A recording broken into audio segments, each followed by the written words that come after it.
Hey there, everybody. Welcome back to the Party Pace podcast. Today's topics, what does a successful bike shop look like in 2023? Does it have to be more than just a retail space? Are hybrids making a comeback? And are ATBs hybrids? Like, what's the difference? And are gravel bikes overrated? So those are the topics we're going to talk about in today's live stream. I'm joined again with my co-host, Nolan from the Bike Sauce. How's it going, Nolan? Pretty good. Some pretty spicy topics tonight, so I'm pretty excited about that. Yeah, we've got a lot to cover. If you guys are new to the format, we're going to talk about a couple of articles that caught our eye, and then some new component stuff, and then we'll get into our over and underrated section. If you guys are in the chat, let us know where you're watching from. So I guess let's talk about Sword first, because last time we did a live stream, I had a chance to play with it, but you hadn't yet. But it looks like you got a hold of the Sword group set. What are your impressions? Yeah, so thankfully, Lewis at Poseidon had one that I am just borrowing temporarily. I had to beg, please, can I just try Sword? No, I was actually so excited to try this group set. So I don't think I've been this excited about a group set in a while. I put it on the Poseidon, the new Ambition X, which I think is the perfect bike for it. And I took it out for a ride yesterday. So obviously it's very similar to GRX. And that GRX is a group set that I love, but Sword is just such a nice mechanical, option. It's just the budget alternative to GRX is kind of how I described it. Yeah, it feels really upscaled from the previous Advent X shifters, which were really bulbous and alien and kind of plasticky looking. I feel like the fit and finish of the lever is super nice. If you weren't looking at it, you might forget that you were using a micro shifter. Right. Yeah. So the biggest thing for me was not even the shifting, because the Advent X drifters, that whole setup shifted fine. It was the braking that was pretty rough on the older Advent X stuff.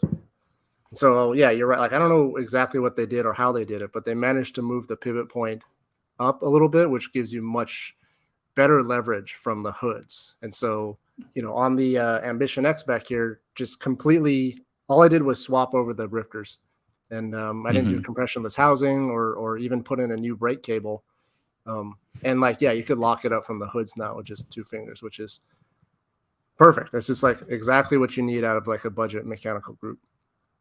Yeah. What do you think of the position of the buttons? Do you like them? Do you not like them?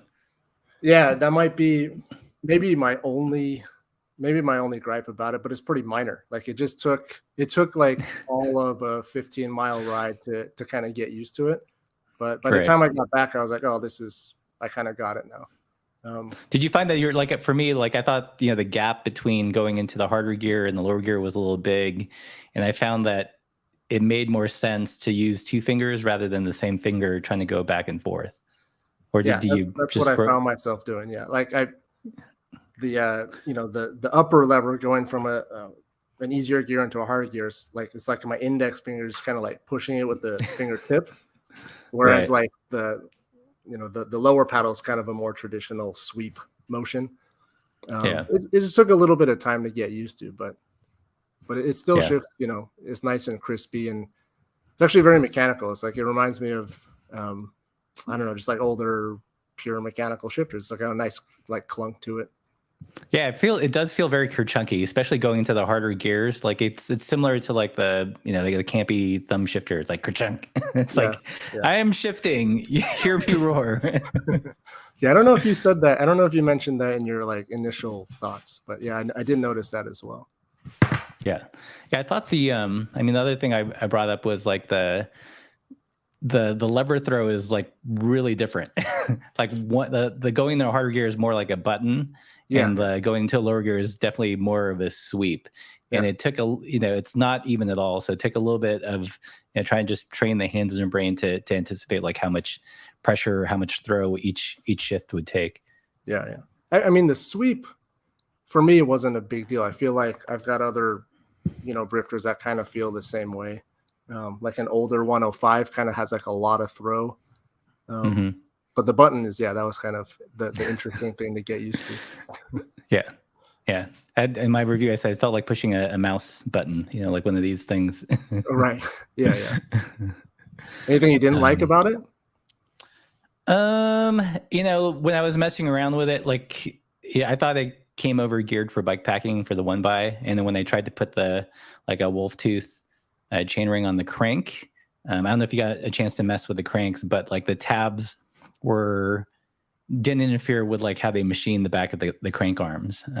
Oh yeah. And I emailed them about it, and supposedly the previous prototypes, it worked fine. So this is kind of like a weird anomaly, and maybe we help them fix it in my wacky review. Yeah, I think you probably had something to do with that. Yeah, I mean, obviously the intention was to be able to use chain rings for a GRX crank on this, right? Yeah, that's right. It seemed weird to have identical BCD and for it to not work. It's just, I don't think they're going to go in the chainring business. Yeah. I think I tested the 1x system, and you may disagree with me here, as with most of the people listening right now, but I don't know if 10 was enough for a 1x on a gravel bike.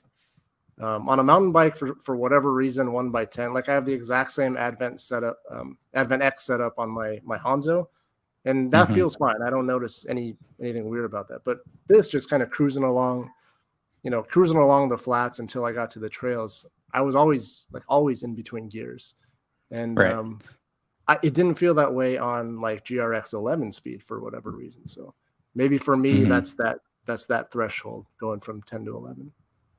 Yeah. I'm actually more excited about that.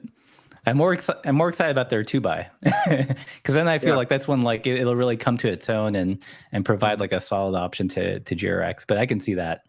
I tested the box 9-speed system a couple years ago, and that for sure it felt like huge gaps. Because it was an 11 to 50 cassette in 9 steps, and could not get on with that. 9 is fine is their slogan, I think, right? But for certain applications, it's fine. Others, I think it's fine for mountain biking where it's very dynamic. But in gravel, if it's if you have to ride a lot of road and there's an opportunity to really fine tune your cadence, that's when you're going to notice those bigger jumps. Yeah, for sure. Yeah.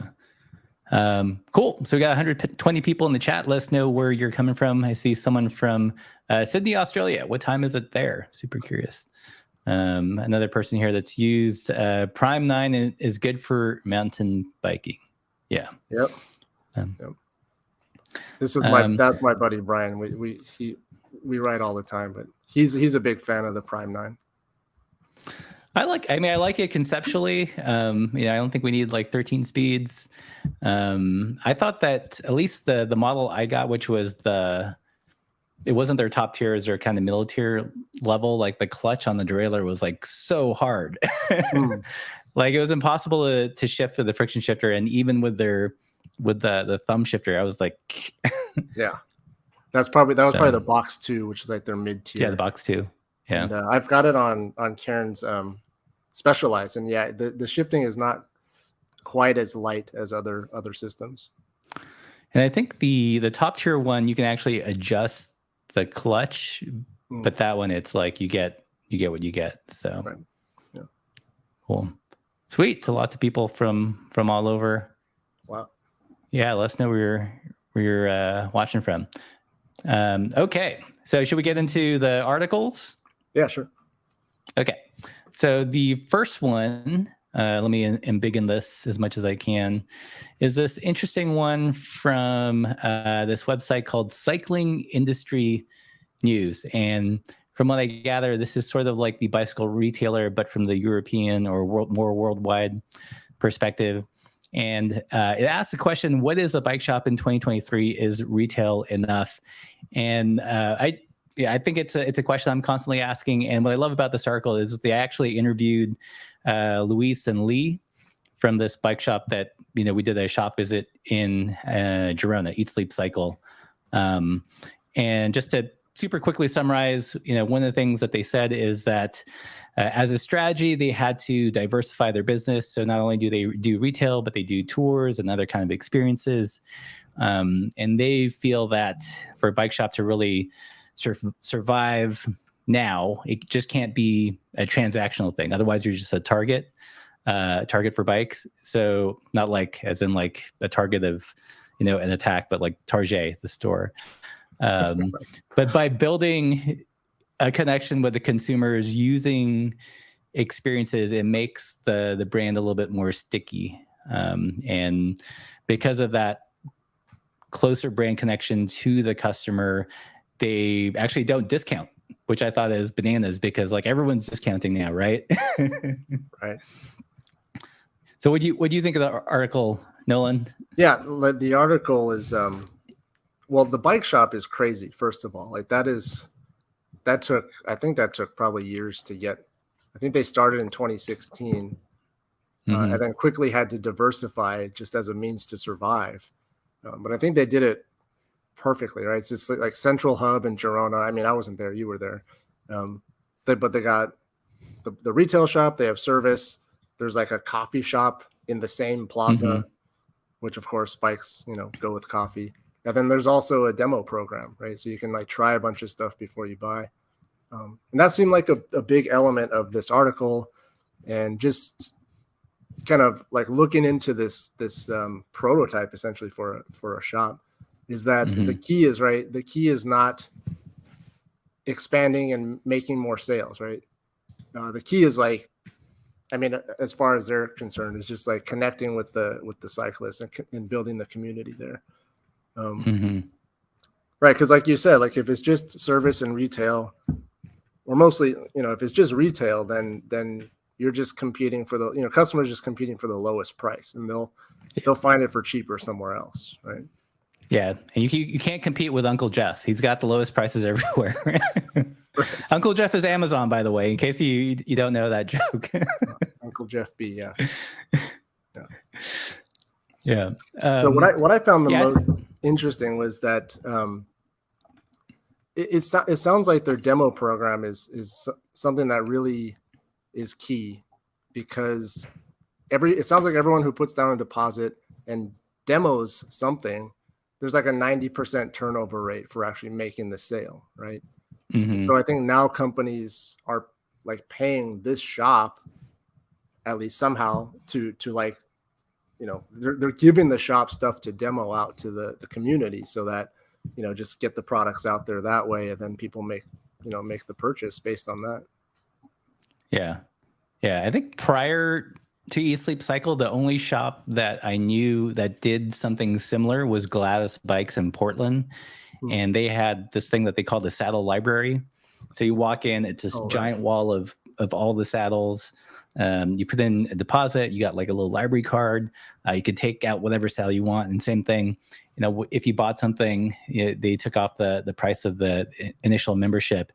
And I feel like this makes so much sense. And I don't know why bike shops haven't done it earlier. In the article, it talks specifically about like DT Swiss wheels, wheels, big investment. And it's definitely one of those situations where, a lot of people are asking themselves, is it worth it to go on the baller wheels? And you just don't know until you get that opportunity. Or same thing with like the POC. They do something similar with the POC helmets. Yeah, but it sounds like yeah, go ahead. I remember listening to a podcast, and they were talking about how Apple stores operate. They're very intentional about when you go there, they want you to touch and feel it. And the people, the employees are instructed specifically to not touch the product. They want you to touch it for you to have the hands on, so you can kind of bond with it. And I feel like this is like a very similar tactic. Yeah, that makes sense. I mean, and the saddle library makes a ton of sense too, because that's so personal. Wheels, I mean, like it would be fantastic to ride a set before you buy, but yeah, wheels are, I'm not going to say wheels are wheels, but like a nice wheel is going to feel good, right? Whereas like an expensive saddle might totally not fit your body, right? Same with like like anything that you wear, cycling helmets or contact points, right? Saddle. I think isn't Eat Sleep Cycle. They're even doing like pedal demos, so you can try like the different style of like clipping. Basically, you can demo everything there, and that just like that's a drill. Like I want to go there, just to like try stuff out, right? So. Yeah, they're super cool folks too. Hopefully, we'll be working with them once we get over to Catalonia. Yeah. But so you worked at a shop for a bit, right? Yeah, I worked at a shop for on and off through high school and college. Which yeah. Was there anything that they could? Was there any demo program for the customers? Well, this was in the late 90s to mid 2000s, so no. The dark ages. Yeah. This is when you'd have the shop would have to buy all the inventory and then make their own displays to try and like sell it, right? Yeah. Like nowadays, companies are paying the shop for like floor space, and like that's why the demos all look so fancy and nice now. Yeah, when I worked at a shop, it was pure retail and service. And it worked that way for a long time because you couldn't just go online and just, buy something, that way. Yeah.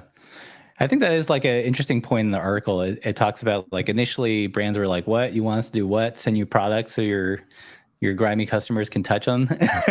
But now it's like, they flip the script and, the brands are more than happy to help build out an installation to showcase a product to get it in the hands of potential customers. Right. Yeah. There's a shop here right up here, up the street in Whittier. I would go once in a while. Like sometimes you just need something now, like tubes or cables, or whatever. And I just found out this yesterday morning that they closed down. They were there for more than 30, 40 years, I think, and they shut down. So yeah. Oh.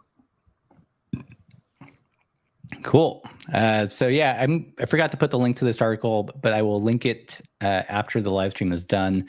Again, this is Cycling Industry News. It's kind of like the Euro version of a bicycle retailer. And this piece is specifically on, I think, a pretty cool shop in Girona, Eat Sleep Cycle. I'm trying to think of like a North American equivalent. Again, there's Gladys. They had the Saddle Library. Probably another shop that did a good job in terms of really forming a connection with the customer is probably something like VeloCult, but they're no longer in business in Portland. They had an integrated bar and it was a big community space. So yeah, I should mention the one shop that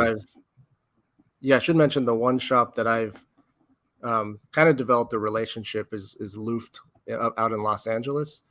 I think they're trying to adopt that same kind of like structure or the same model, right? They don't sell a ton of bikes, but they're basically just a community space. They've got like a coffee bar. They have like a rotating, what's it called? Like brands rotate in and out. And I think the brands are very closely partnered with them to like let the customer try stuff on before they buy. So I think they're doing pretty well. And I think they get that. I think Luft has understood that the traditional sort of bike shop structure maybe isn't working as well these days. Yeah. When you have like price transparency and people, you can access entire catalogs online. It's like there has to be other added value than just you can buy stuff here. Right. Yeah. Where's Luft based? Are they in Venice or? They're in Venice. Yeah, Venice. Okay. California. Yeah. Yep. Yeah, I think we're gonna be in the LA area in October, so might have to make a stop there. Cool. All right, so that is our first article we're going to discuss. Our next one is this one. It's on the website Bike Rumor, and I thought this was kind of fun. There's a brand called Rose, and they have a bike called the Hobo that reinvents the hybrid. Is a versatile steel flat bar urban gravel bike. So many adjectives for you. Before we get into this specific bike, so Nolan, you worked in the bike shop. Like what is a hybrid bike? Okay. In 1999, a hybrid bike was like a specialized globe. They call it a hybrid bike. Like the term actually came from the fact that bikes there only used to be two kinds, a road bike and a mountain bike, right? That was basically it, right? Road bikes have 700C with drop bars. Mountain bikes have 26-inch wheels and flat bars. So the hybrid was a mix of the two. It was a 700C wheel bike with relaxed geometry and flat bars. And I mean, hybrid, it's not taboo, but it's kind of like this, it's got a stigma attached to it, right? It doesn't exude cool. No. Necessarily. And so it's funny that companies are trying to sort of revive the name and reclaim it. But yeah, to me, like a hybrid is just a hybrid of what used to be a mountain bike and what used to be a road bike. Yeah. My problem with the term hybrid is that it's not very descriptive. Like it's such a broad word. There are hybrid bikes that are kind of flat bar road bikes, and there are hybrid bikes that are like pretend mountain bikes. So it's such a big catch-all that's essentially meaningless to me, at least, you know? Yeah. Like usually when I think of hybrid, I think of like some cheap, like bike-shaped object from a department store. Yeah, sure. I mean, but back to the origin of the term, like a hybrid. I mean, hybrid just means like, what does it mean? You tell me, like literature major, right? It's like the mixture of two things, right? Yeah, it's a mix. Yeah, And so that's what it was. A mountain bike used to be one thing, and a road bike used to be one thing, and a hybrid was a mix of the two. But now a mountain bike is this whole like world of stuff, and so is a road bike. So hybrid starts to make less and less sense in 2023. Yeah. I'm curious what you guys think in the chat. What is a hybrid bike? Help us figure it out, because like I get it conceptually. It's a mix of between a road and a mountain bike, but does it, or like I feel like when you say road bike, it's going to have, head tube angle somewhere between 72, 73 degrees, and it's going to be fairly tucked in such and such position. Same thing, if you say enduro mountain bike, you can kind of imagine roughly how the build's going to be. But when I hear hybrid, someone mentioned it here, like hybrid used to imply low spec, and that's kind of my impression, bike shaped objects. But I don't know. I could be wrong. And don't get me wrong, too. I had a hybrid, or I had a hybrid. Yeah. It was I commuted to class all through college on a specialized Cirrus, and so I totally get it. Like it's easy to ride, and it's really fast, and it's comfortable. So yeah, I totally get it. I don't know. Maybe it implies, maybe it has a connotation of low spec, but I liked my Cirrus. It was like super fast. And, I think it got stolen, but I liked it while I had it. Yeah. Fun fact, on her first, when we first got into bike touring, Laura's bike at the time was a Specialized Cirrus. Oh yeah. So yeah. It's a good bike. Yeah. Yeah. When back in your shop days, were hybrids popular in terms of sales, like compared to more specific bikes? They were. Yeah, I see people in the chat saying they love their hybrid bike, and I think hybrid today has a very different meaning than it used to. But when I worked in a shop, like I always, and don't take this the wrong way, I always equated the hybrid to like a mom bike, whereas the mountain bike was the dad bike. So you get families that come in, they want to get on bikes. The kids get BMX bikes. The dad gets a Specialized hard rock, and the mom gets a Specialized Globe or something like that. That's kind of always how they were sold where I worked. And then I think at some point there was more of a spectrum, right? Then the Cirrus came out, and that was more meant as like an all-around commuter. So everyone started, like not just moms bought those. It was college kids trying to get to class without spending a ton of money. So. Right.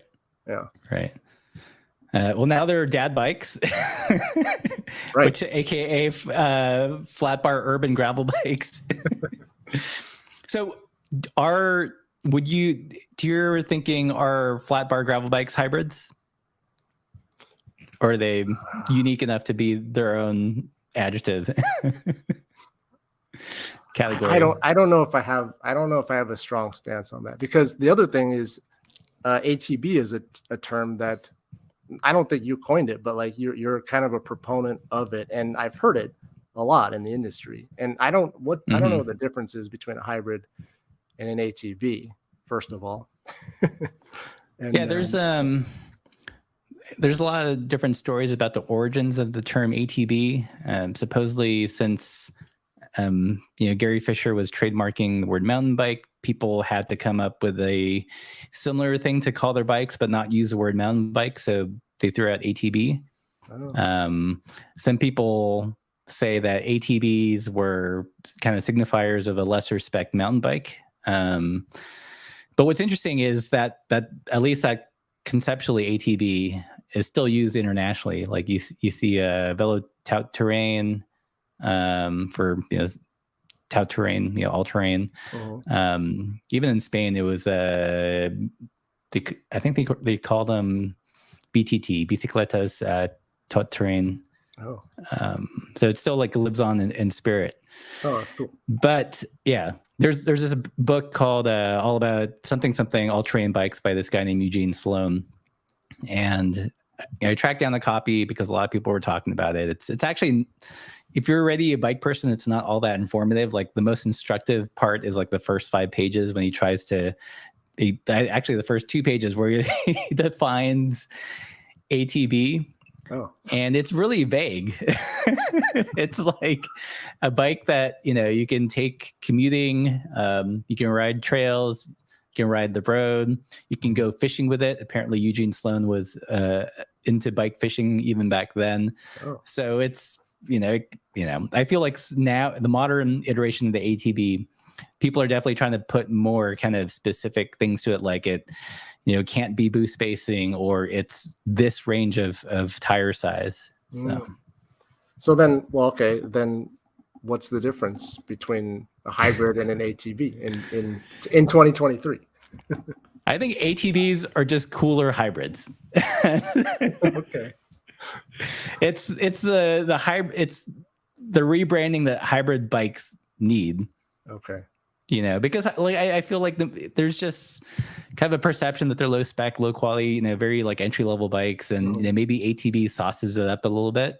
Okay. I do think there's a connotation that when you say all terrain, that it's more off road oriented and probably less just purely a flat bar road bike. Sure, I can see that. But if it gets if changing the name gets people into that kind of bike, then I'm all for it. Cool. So note to self, I'll buy an ATB. I won't buy a hybrid. There you go. Yeah, so this one's kind of interesting. It's got this crazy integrated rack, cool little light mount. You can carry your pineapple in it apparently. And the Geo's really short chainstay, 420, so it's like no slouch. 70, so kind of slightly slacker than a road bike, but not overly so. Mm-hmm. Carbon fork options. So it's this isn't like a low spec bike, right? Because you can get it with Rival Axis, GRX. So it's not like some random Tektro parts on it, right? Not the. So yeah, that rack is interesting. It looks super beefy, right? But the way that it's mounted, mm-hmm. There's not a lot of vertical space between the two mounting points. So there's obviously it's like a cantilever. It can't support that much. And I think I read the rack is like something like 1.5 kg, but the weight limit is only 5 kilograms. It's like 11 pounds. So right. I don't know. I mean, I think it's a cool concept. It looks really cool. It's integrated, and it doesn't, it's not going to mess with the front. It's not going to mess with the steering because it's mounted to the head tube, right? Yeah. But I think maybe people are going to try and put more weight on that than 5 kg. Yeah. Yeah, that is interesting. It's so big. I feel like it's going to tempt people to overload it. It's going to be one of the problems. Tempt people to sit on it. I know. Yeah. It looks cool though. Yeah, I would I guess I would ride one. I mean, like the Specialized Hard Rock that Resto, I don't know what Resto modded. That's my dad bike, and I take that anywhere that I would ride a gravel bike. But it's it's the same thing. It's like flat bar gravel bike, I guess. Yeah, I know. Didn't Specialized come out with the Diverge and a flat bar model? They did, yeah, yeah. I mean, a lot of companies are doing it. Blackheart, which is the company that's based out of Luft, they have now an alt bar, a flat bar version of their all road. So I guess people are into it. There's like a, there's a niche for it. Yeah, I just wouldn't call it a hybrid. I mean, I don't know where Rose is based. Are they? They're probably they're a German company. Yeah, they might be a little slow to the cool lingo. Like if I were them, I would have called this flat bar urban ATB instead of hybrid. Yeah. So if anyone from Rose is watching and you need some like marketing consultation. Well, I think it was Bike Rumor that wrote the title. Right? Okay. I don't know. Yeah. I don't know if that's what they're officially calling it in their as a category. Yeah. But cool. All right. So we've got one more article we're going to look at, and then we're going to go into the over under what we think is over or underrated. So not that one. The Stigmata. You proposed this one. Tell me about it. I proposed it because it's an interesting bike. It's an interesting bike, right? It's not a Santa Cruz is not a road bike company that made gravel bikes like a lot of what's out there right now. Right? They're a mountain bike company, and they're now making their version of a gravel bike. And the first few iterations of the Stigmata were, I think, on the spectrum of what we call gravel. There is more like an all-road bike, right? A little bit snappier geometry, more race focused. But like the rest of the industry, everything's getting a little bit more relaxed. I think you can put 700 by 50s in here now. Head tube angle is pretty slack for a gravel bike, I would say. And so I just brought it up because I think all the builds are electronic shifting. So it's fancy. It's a race bike. It's carbon. It's e-shifting, but it's also, I don't know, it's also kind of party pace. I was curious what your thoughts were on it, actually. Yeah, I mean, I'm digging the mix of like the somewhat tucked rear and the slack front end. I think it's 69 and a half. It is fairly, I think, on trend, being able to take 700 by 50C tires. So it's not like some companies that are putting out a gravel bike that only take 40. They're definitely a little bit more forward looking. Yeah. I think it's cool. I'm curious, do you have any more carbon bikes anymore? No, I sold all my carbon bikes. Okay. The only carbon bike in the household is Laura's Cutthroat, which we turned into alt bar. So I guess it would be a ATB. And she likes it much better with the Ritchie Coyote bars as opposed to the drops. Yeah, I mean, go ahead.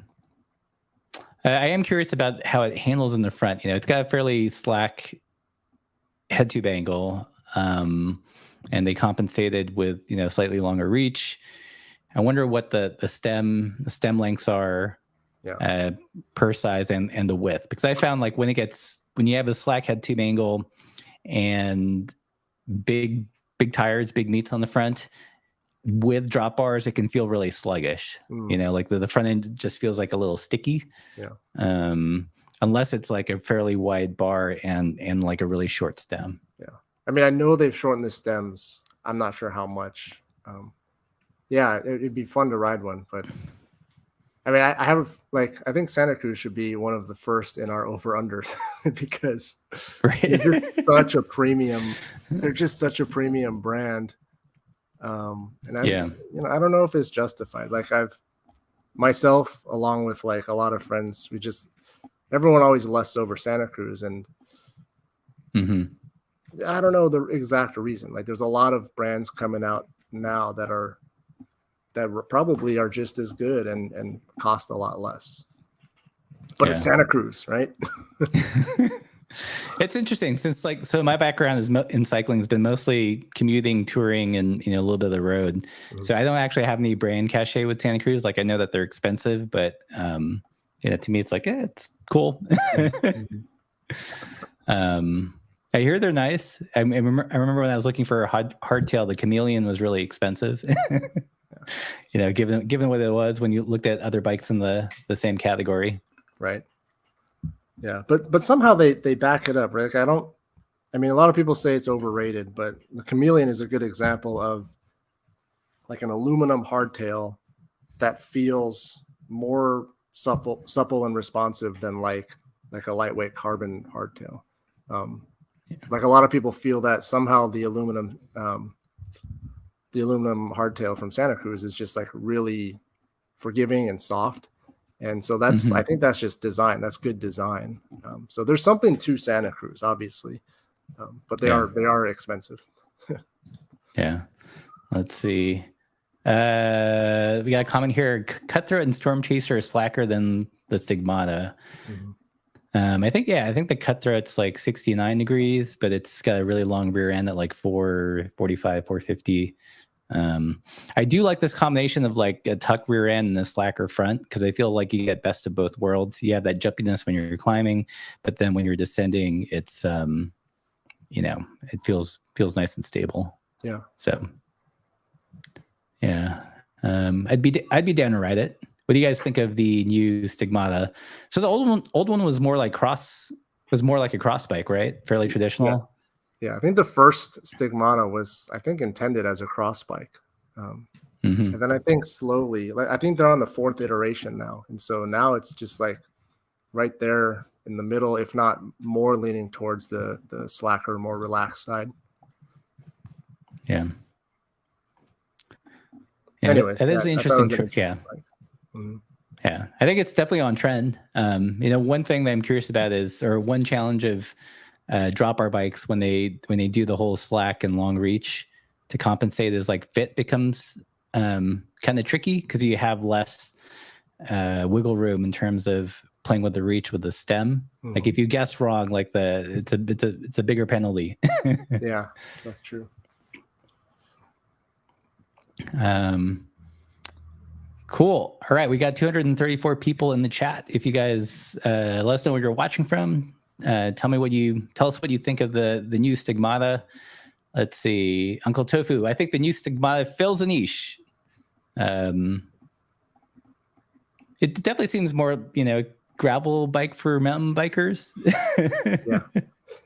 And if you're into like the slacker head tube ankles. Yeah.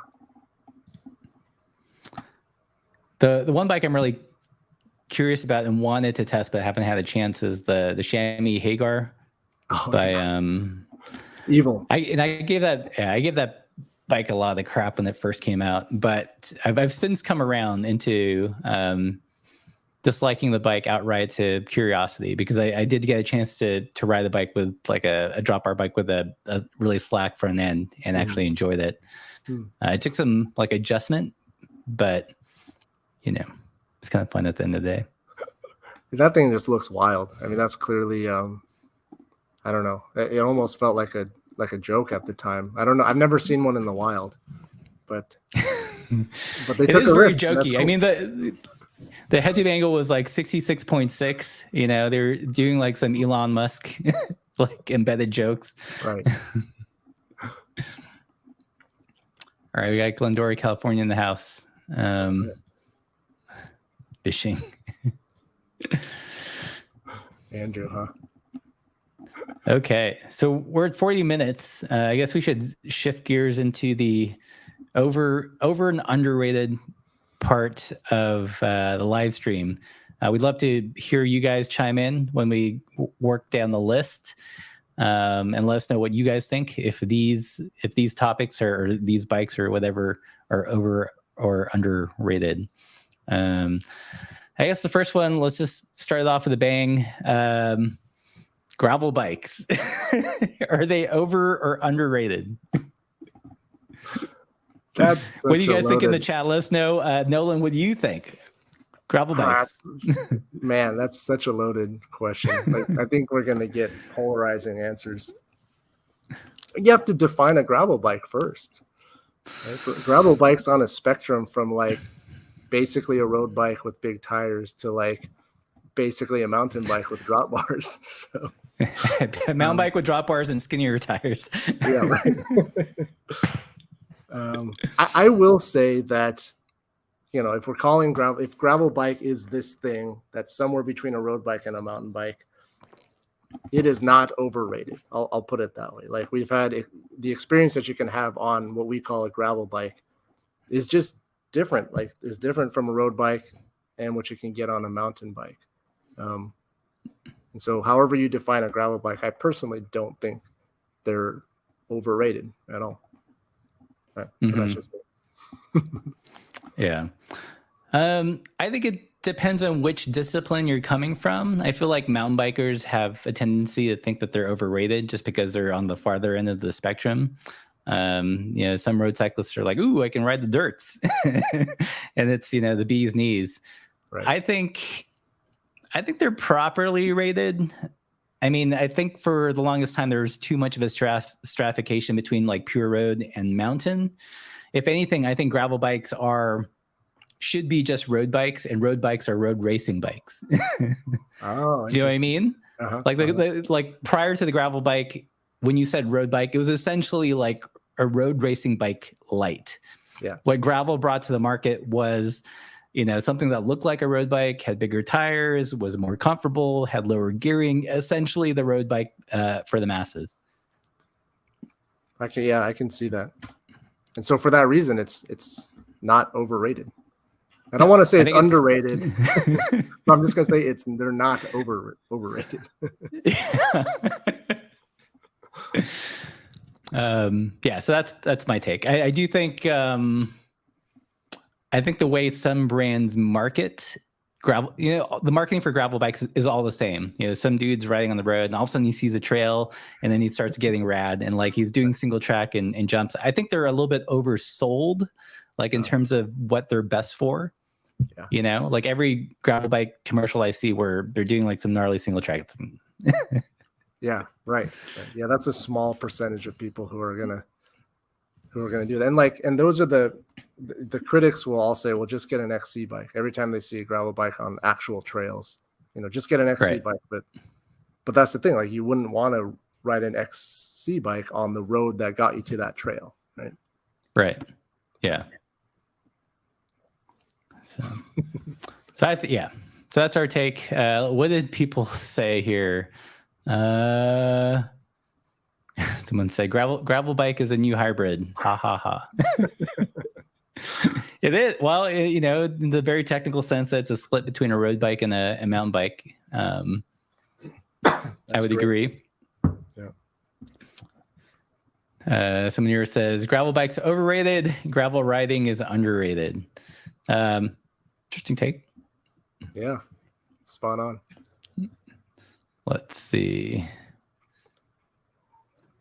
I think, yeah, when gravel bikes first, I don't know when they were first getting super popular, like maybe 18 or 19, maybe 16, 17, maybe. Just the word gravel is what threw a lot of people off, I think, right? Like, I've never seen a gravel, like tiny rock pebbles. And if I see gravel, I never ride on it because it's really loose and I fall. So, right. Just like it just took, I feel like it took a few years just to work out the definition of what is a gravel trail. Right. And I think in that span, well, first of all, during that span, gravel bikes matured a lot, like really quickly. And so, who was it? Brian, were you the one? Brian was just saying gravel bikes should be renamed to adventure bikes, which I don't disagree with, right? Because gravel, we never ride on gravel. I don't ride on gravel trails. We ride on dirt trails. Right. But can't call it a dirt bike. So. Yeah. Let's see. Lots of interesting comments. What was I going to say? Yeah, I think one thing that people forget is that, or that people are really jaded about now, is there's a perception that gravel bikes are being pushed on the people by the bike industry, right? And that's certainly what it feels like now. But prior to that, the gravel bike actually came from the people. People were doing weird things to cross checks, to ride events like Trans Iowa, or the ride that's now called Unbound. So this kind of fatter, tired drop bar bike didn't really exist until a couple of niche events really put it into the forefront, and then the industry started building gravel bikes and then thrusting it on people. But like the very initial impetus, much like mountain biking in its early days, came from the people. So there you go, some perspective from us. Okay, so what's the next thing we're going to rate? Let's see, hybrids. Was that on the list? Yeah, are hybrids over or underrated? We want to know what you guys think in the comments. Over or underrated? I certainly don't think they're overrated. I don't know if anyone who's ever raved about a hybrid bike.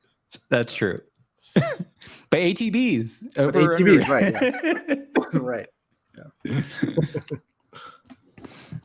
I think they're underrated. I definitely think they get slept on as a versatile bike. They lack the sex appeal of a road bike, a mountain bike, or a gravel bike. Part of me wonders if, because there's not like a bicycling sport event around the hybrid bike, that's one reason it's floundered. And one reason, if you took like the gravel bike, there's events around it. People get excited about it. There's not like a hybrid event. Right. Yeah. What's the brand that we saw at Sea Otter? Husky. Mm-hmm. Husky's a very That's interesting cool brand, right? Because, and I didn't get to ride one, but I just kind of looked at it while I was there, and I kind of studied the geo and everything. Husky's a brand that they're only doing ATVs, right? Mm-hmm. And they've, I don't know, they've done a pretty good job, I think, of, they're not calling it a hybrid. They're not really calling it an ATV. They're saying, here's this bike. It's cool. Look, they're letting the customer decide what they can do with that bike. And I think that's probably the right call, rather than try and redefine terms and stuff this bike into like a box that's called a hybrid. Yeah, like I can only do hybriding things on this bike and nothing else. Here, Matthew says, hybrid, the Toyota Camry of bicycles, super useful, not super exciting. Yeah. There you go.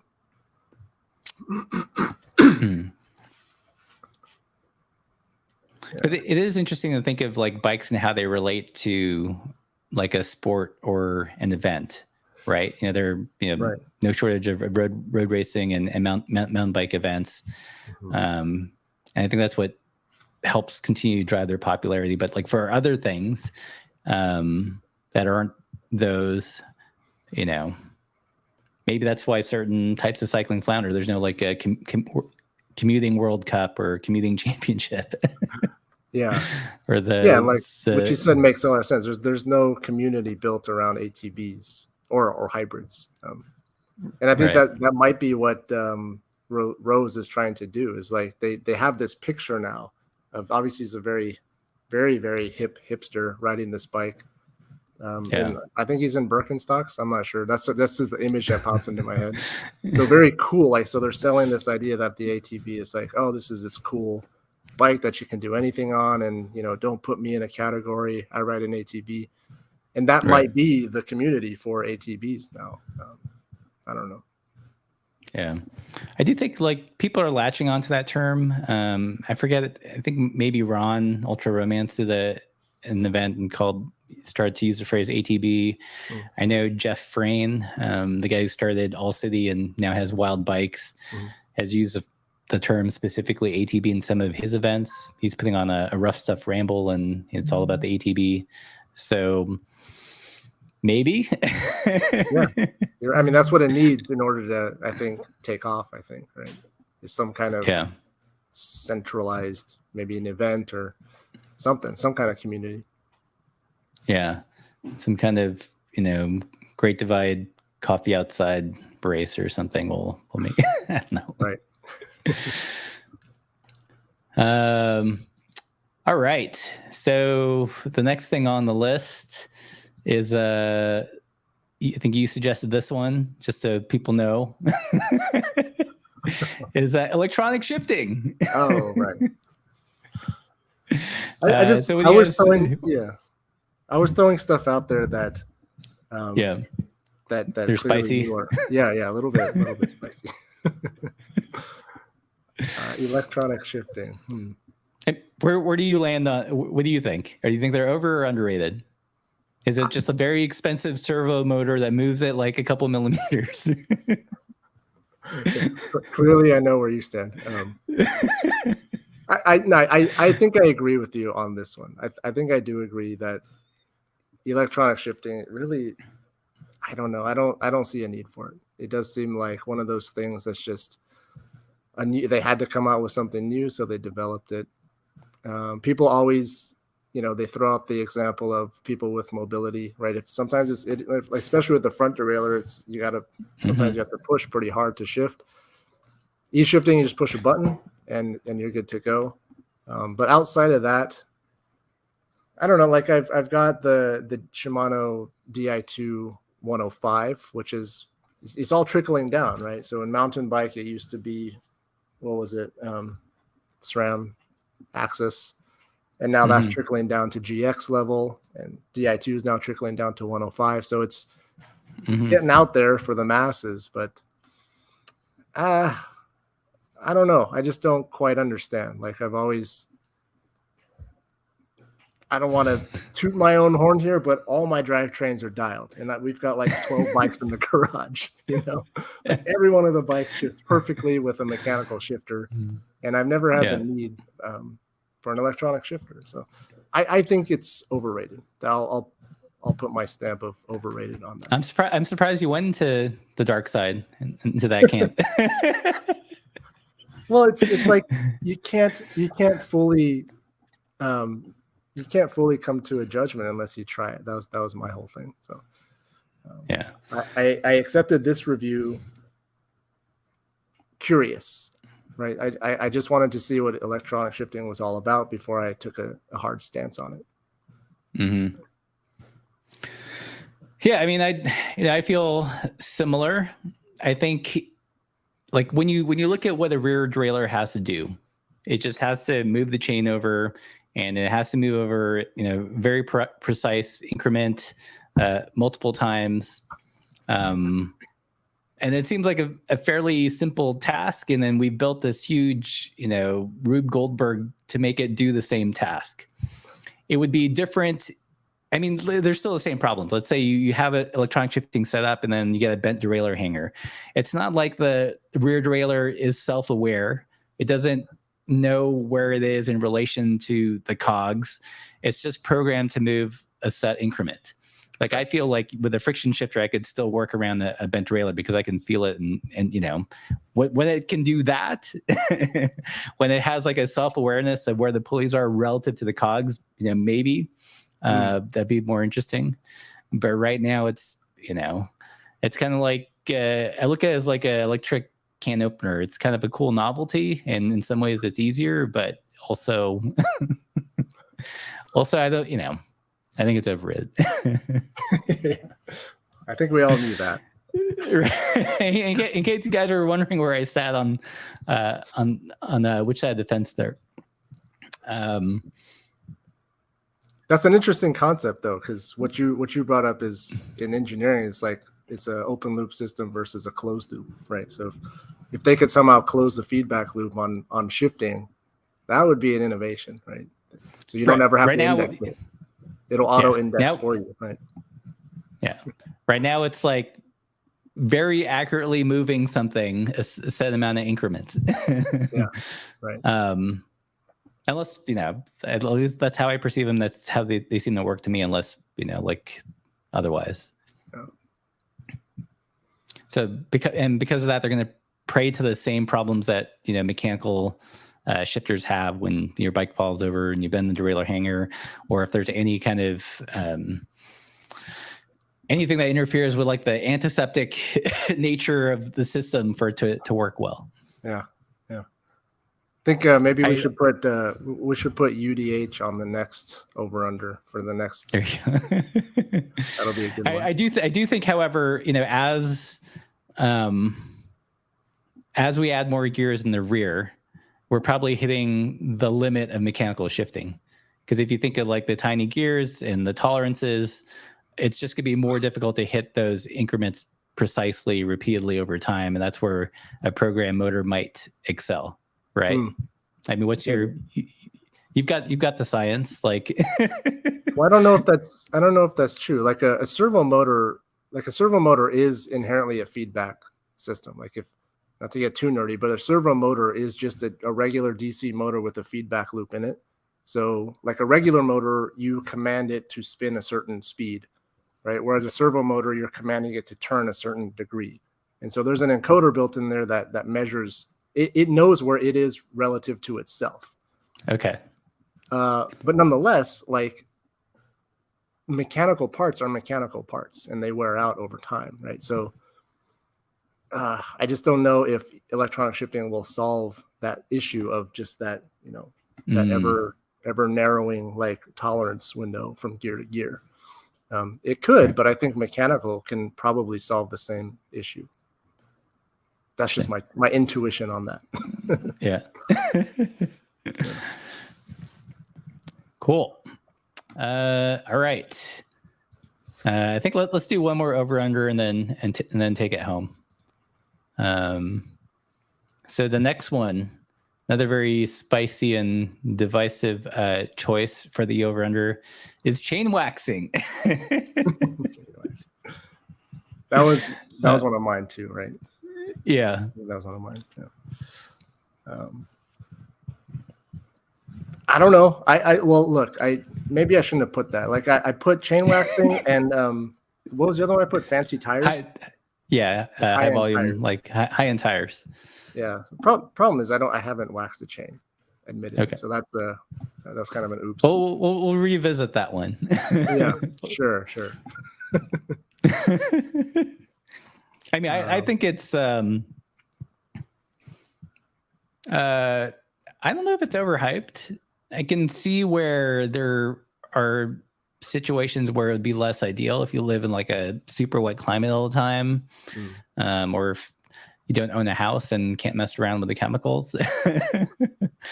There's certainly more barriers, but I wax all our personal bikes. Like, I have no control over the review bikes that come in, but all our bikes and the chains that we use are waxed, and I'm pretty happy with it.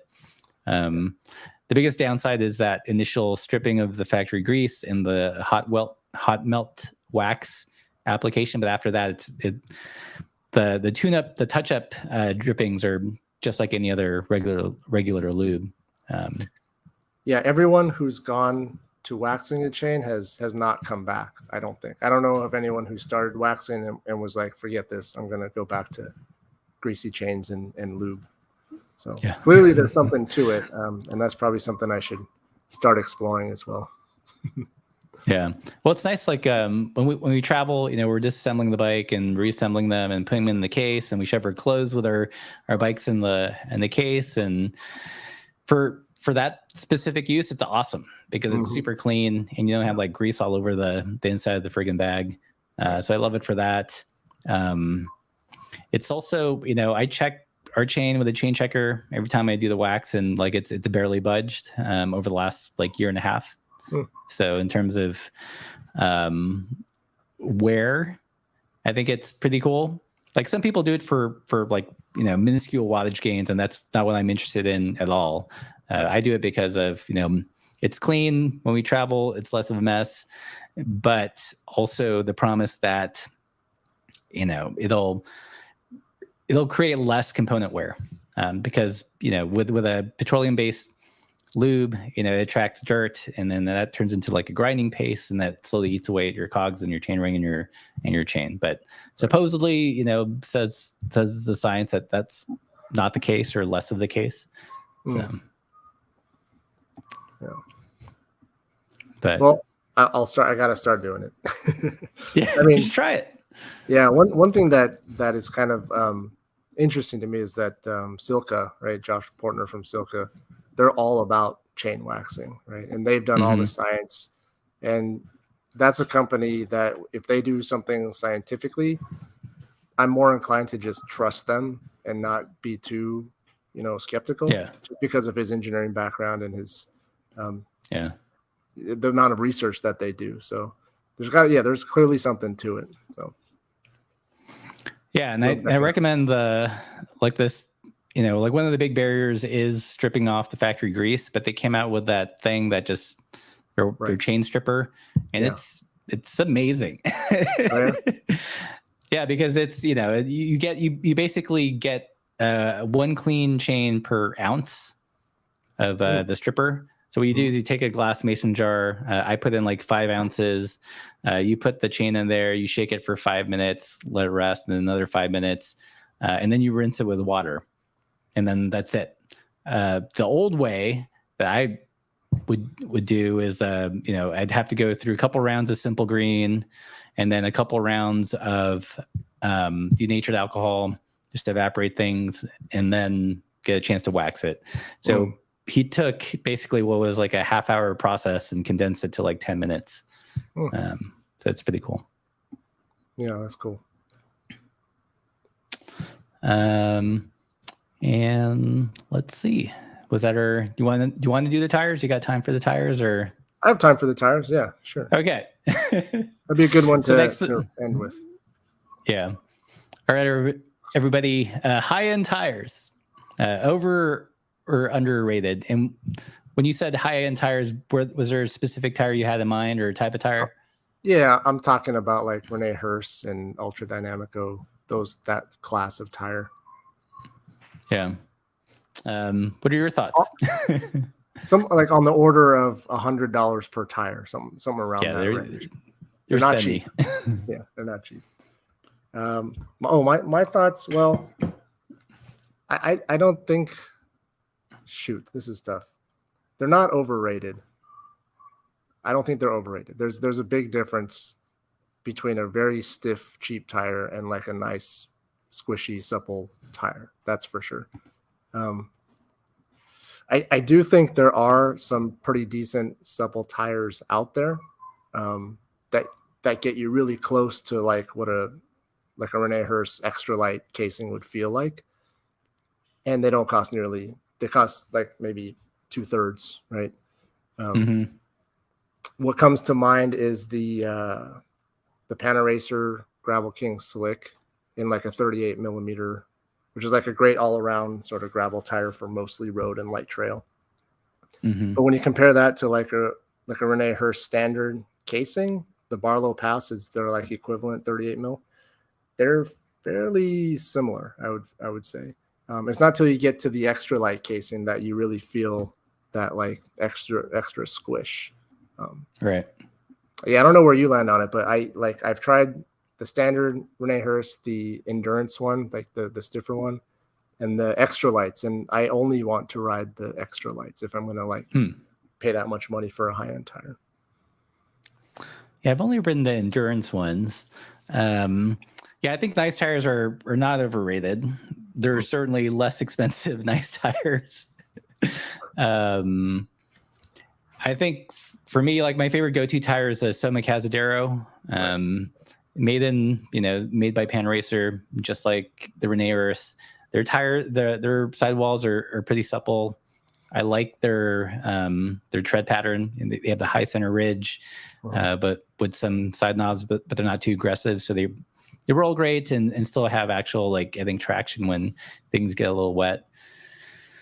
But so I like those. So I think Rene Hurst, they're spendy, and I have a hard time justifying it. I've been right. I forget which specific one it is, but the one with the noise canceling. technology. All the full knobs. All the knobby tires from Rene Hurst claim noise canceling, I think, which that's not right. That part bugs me, but yeah, it's interesting. Like, I guess it depends where you're riding, but like on pavement or something really smooth, they're really buzzy. Yeah. You know. Yeah, I'm surprised they did that, because that's not how noise cancellation stuff works, right? Yeah. Like, you can't. Well, I don't know. It's a whole nother topic, but you can't do that. You can't cancel out one vibration with another at all distances from the point source, right? So I don't. Right. Yeah, so I found them buzzy, and we had Josh Portner on the show, and he was talking about like when you think of like car speakers are rated in watts, and the louder the speaker, the more watts it blah blah. So he kind of equated that to tires, and basically said if a tire is loud, it's probably not as efficient as it could be. Yeah, that's just energy lost, right? Yeah, and I feel similar to some of the ultra dynamico tires. Like I feel like if both those tires come to their own on dirt and gravel, but any amount of pavement they're super buzzy, and I prefer the Cazadero because it just seems less buzzy to me. Yeah. On the Ritchie, I've got the Rene Hurst 48s that are knobby, and they're great. Mm-hmm. Like, they're great on the dirt, but I do notice that on the road, I'm not nearly as fast as like the Divergé, like the 38 millimeters. Yeah. How do you feel about? Have you tried any Terravale tires? I have, and I think they're great. They're actually really good value. They're the sidewalls aren't as supple, but you can get similar, kind of knob profiles or lack of knob profiles as some of the Rene Hurst offerings, or even the WTB offerings. Right. I like the Washburns for something that rolls fairly quick. Yeah. So I've been putting a lot of those on my bikes, and I like them because they also have like a standard casing and like a light and supple. So I put the light and supples on all my bikes, and I like them. They feel really good. I don't know if they roll much faster necessarily. I have the Sparwoods on the Poseidon right now, and they actually didn't feel as fast as some of the other tires, but they feel really good once you hit the dirt. Yeah, I think they're maybe about 80% there for a lot less money. like half, I think, right? Maybe 60% of the cost or something like that. Have you tried any of the newly rebranded American Classic tires? The ones that they came out with a couple of years? Yeah, but have they been updated within the last year? No. I mean, yeah, no, they haven't. But like those tires you've tried, what are your thoughts on those? Yeah, I like those. I have a pair of the 700 by 50s, the Uden tires. I put those on the e-gravel bike that we DIY'd, and they're actually they're good for the money. Like, yeah, I feel like they can be they're a little heavy. Yeah, that's probably the only place where I dig them. But the tread's nice. It's fairly compliant. I mean, value for dollar, they're pretty up there, right? Because they're I think when I bought them, they might have been under $40 each. But yeah, I think they were like 35, 40 when they released, but I think they've since crept up. Yeah, I think that's right. Yeah. Cool. So we've got Michael Mann. He's a fan of the Rutlands. Another person that likes the Cannonballs. Someone had mentioned a Pirelli tire. I think the Pirelli Centuro. Have you tried that, or Centurado? Yeah, coincidentally, I just rode that tire on the Blackheart aluminum bike. What do you think? It's really fast rolling on the street. The tread pattern's pretty minimal though, so I took it up to Will Rogers State Park, and coming down, there's a lot of sketchy kind of front wheels washing out. So I would ride those if I were doing like a lot of fast gravel. Fast for me. I agree. I forget which bike they were on. I think they were on the Singular, and that was my first experience with them. and they felt pretty good. I mean, definitely on the more minimal side of things, Right. but if you mix in a lot of pavement, then they're a good all-rounder tire. Yeah. So Drew, another fan of the light and supple casing. Yeah. Well, cool. I think I'm going to take it home here. Hopefully you guys like this format. Thanks for sticking around. There's still like almost 250 people in here. I think we were talking that we might switch the day for the next one because you have a family and responsibilities. Yeah. Sunday evenings are a little bit tougher. I think I could swing a weekday same time, but a weekday, likely a Wednesday, be a lot easier for me. Yeah. So if you guys like this format, definitely subscribe to Nolan over at the Bike Sauce. You've got some interesting videos coming up. Anything you can spill the beans on? I mean, I'm trying to pump out as much stuff with the sword as possible. So I've got one of the things that Lewis wanted me to verify was just to use the new sword brifter on the existing Advent X, which I think your video said you can, but like didn't show it explicitly. So I've got that video. Spoiler, it works fine. And then a straight ahead, just like kind of upgrade video on the X Ambition, and then probably a more traditional review. So, yeah. Yeah. Did you notice much difference between the older Advent X derailleur and the new sword? I mean, aside from like the switch versus the knob. Yeah, functionally, I thought they're pretty similar. The new sword derailleur is much more refined. It just looks nicer, in my opinion. Yeah. That's about it. I concur. Yeah. All right, everybody. Hope you guys enjoyed this episode of the live stream. Next time you see us, it will most likely be on a Wednesday. We'll do another over-under segment and talk about more bikey things. With all that said, everyone, good night and keep the supple side down.